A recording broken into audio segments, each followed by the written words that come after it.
Let's continue, guys. Chapter number 4, the rescue plan. Open your books at page number 29. Let's continue.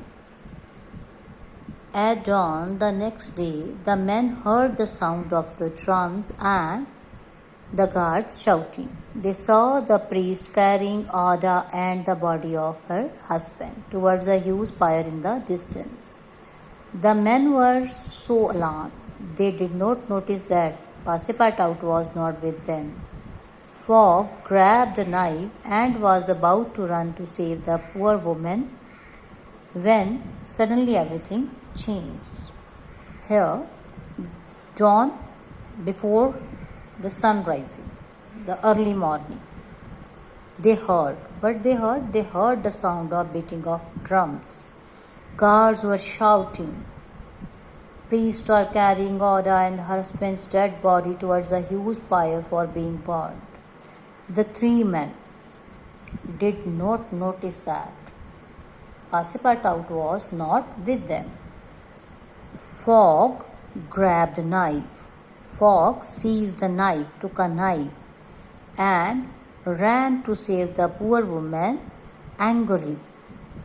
At the same time, suddenly everything had changed.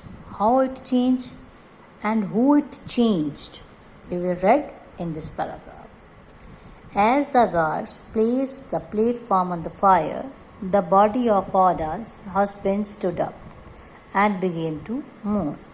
He raised his arms, but the red cloth still covered him.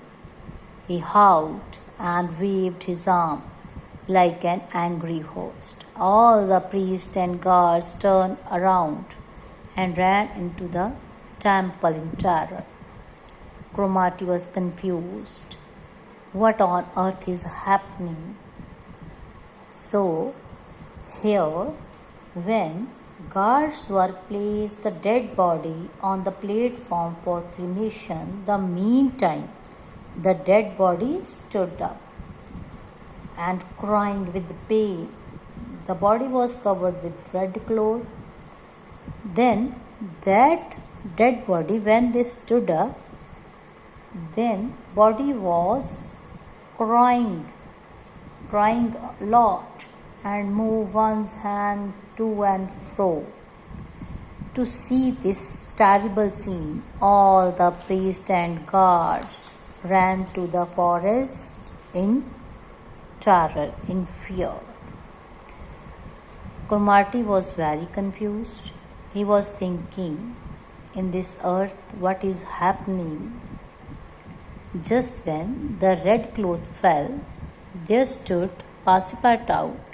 He quickly untied shocked Ada. It's all right, my friends and I are to help you. Come with me. Then the red cloth fell down. Passepartout stood. Passepartout loosened the shocked Ada. He said to Ada, it's all right. Me and my friends are here, come to help you, to save you from this difficult situation. He said, Ada, come with me. Then they ran to the bushes where Fogg and the others waited. There was no time for introductions. Passepartout said to Ada, there is no time for the introduction here. My friends are waited in the forest in the bushes, so we have to move there. Let's go. They will come after us soon. Otherwise, the guards will come after here to catch us. The five of them quickly climbed onto the elephant and rushed off. Here, 5 means Mr. Fogg, Passepartout, Sir Cromarty, young Indian guide, and Ada. 5 of them climbed onto the elephant and rushed off and went away from the particular place to the little distance. As they moved away from the cries of the guards, Fogg introduced the party to Ada. Then he turned to his faithful servant.